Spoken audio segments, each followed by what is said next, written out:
ಇನ್ನು CM DK ಶಿವಕುಮಾರ್ಗಾಗಿ ಅಭಿಮಾನಿಗಳು ಉರುಳು ಸೇವೆಯನ್ನ ಮಾಡಿದ್ದಾರೆ. ಗಣೇಶ ದೇಗುಲದಿಂದ ಅಣ್ಣಮ್ಮ ದೇಗುಲದವರೆಗೆ ಸೇವೆಯನ್ನ ಸಲ್ಲಿಸಿದ್ದಾರೆ. ಮುಖ್ಯಮಂತ್ರಿ ಡಿಕೆ ಶಿವಕುಮಾರ್ಗಾಗಿ ಅಭಿಮಾನಿಗಳು ಉರುಳು ಸೇವೆಯನ್ನ ಮಾಡಿರೋದು. ಬೆಂಗಳೂರಿನ ಆನಂದರಾವ್ ಸರ್ಕಲ್ನಲ್ಲಿರುವಂತಹ ದೇಗುಲ ಗಣೇಶಂದು, ಅಲ್ಲಿಂದ ಅಣ್ಣಮ್ಮ ದೇವಸ್ಥಾನ ಕಂಟ ಡಿಕೆಶಿ ಅಭಿಮಾನಿ ವಿಜಯರೆಡ್ಡಿ ಪಾಟೀಲ್ ಹರಕೆಯನ್ನ ಹೊತ್ಕೊಂಡಿದ್ದರಂತೆ. ಅದರಂತೆ ಸೇವೆಯನ್ನ ಸಲ್ಲಿಸ್ತಾ ಡಿಕೆ ಶಿವಕುಮಾರ್ ಸಿಎಂ ಆಗಲಿ ಅಂತ ಹರಕೆಯನ್ನ ಹೊತ್ತಿದ್ರು ಈ ವಿಜಯ್.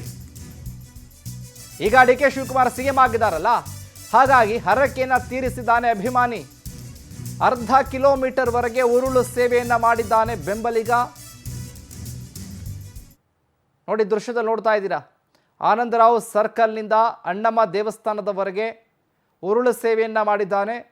ಯಾಕಂದರೆ ಡಿ ಕೆ ಶಿವಕುಮಾರ್ ಅವರು ಮುಖ್ಯಮಂತ್ರಿ ಆದರೆ ನಾನು ಉರುಳು ಸೇವೆಯನ್ನು ಮಾಡ್ತೀನಿ ಅಂತ ಹರಕೆನ ಹೊತ್ಕೊಂಡಿದ್ದ ಈ ವಿಜಯ್, ಈ ಅಭಿಮಾನಿ.